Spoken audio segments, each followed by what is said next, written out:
The next instrument we'll look at is the SmartBass. I've already got a Smart Drums track loaded in, and I'll click Instruments, SmartBass. The default is the Liverpool bass, a nice replica of Paul McCartney's Hofner bass. You don't have to use this one though. Like Smart Drums, you can change instruments. There are 3 electric bass models, an upright bass, and 4 synth basses to choose from. Let's start with the default though. Look at the display. These chord strips are really cool, kind of like Sound Prism in a way. The chord strips appear in all of the Smart instruments, so it's important to learn how they work. First, let's look at how they're organized. In the key of C, the primary chords are C, F, and G, or 1, 4, and 5. Notice that they're right next to each other in the display. Other common chords are the 2 and the 6, also close to the middle. The less commonly used chords are out near the end, the flat 7 and the 7 diminished chord, as well as the 3. Don't see the chord you need? Touch the wrench to enter settings and choose Edit Chords. Change it to whatever you like.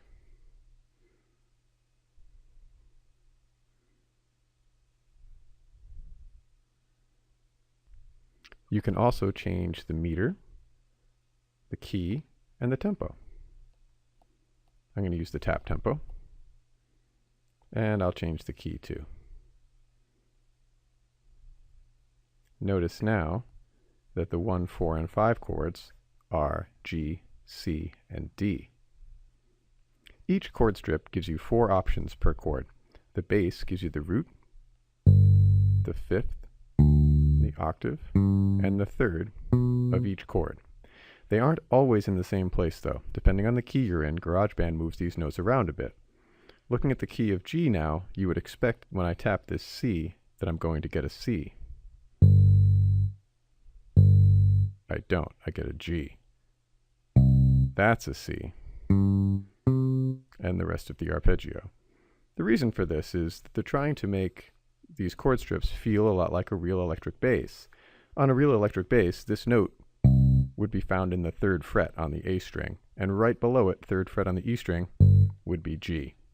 C and G share some of the same notes. G is the 5 of C, so it would make sense that they would appear in the same chord strip.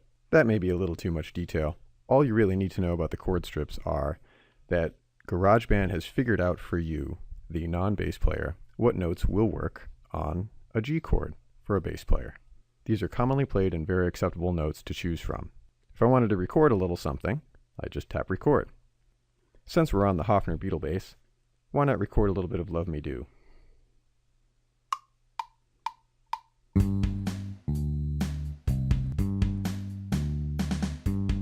So now I'm done, and I'm back in the arrangement window, and I can see my track. Now if it didn't come out exactly the way you wanted it to, relax. You can just quantize what you recorded, tap on the track, and then go to Track Settings, and choose Quantize. Choose a value, and have a listen. If you don't like it, go back to None, and the track will go back to how you originally recorded it. Let's say you didn't have a particular bass line in mind, but you knew what chords you wanted to have in your song. No problem. I'll add a section to my song by selecting the plus, and then I'll tap Duplicate. This will copy my existing bass and drum parts into the new section. Now I'm in section B. All I have to do is delete the bass part. I'll double tap, choose Delete.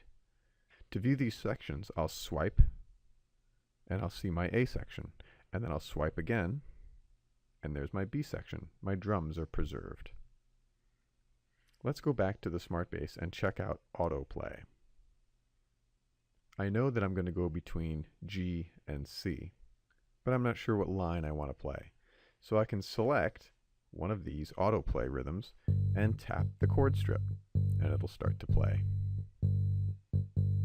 Here's my next chord. Here's with the drums.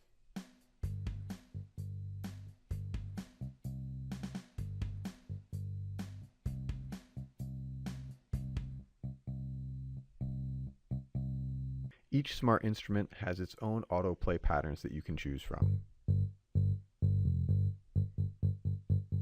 Just choose one you like and hit record. There is one more way to record your smart instrument. I'm going to switch from chords to notes. Now it looks like an actual bass neck. Play the open strings by tapping behind the nut, and then fret each note as you normally would on a bass. You can even bend strings.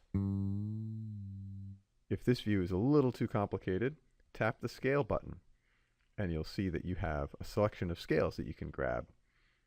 Maybe we want to play in the minor pentatonic scale. Now, each string is going to give you a minor pentatonic scale, with the root being the grayed out, with the root being the lighter shaded note.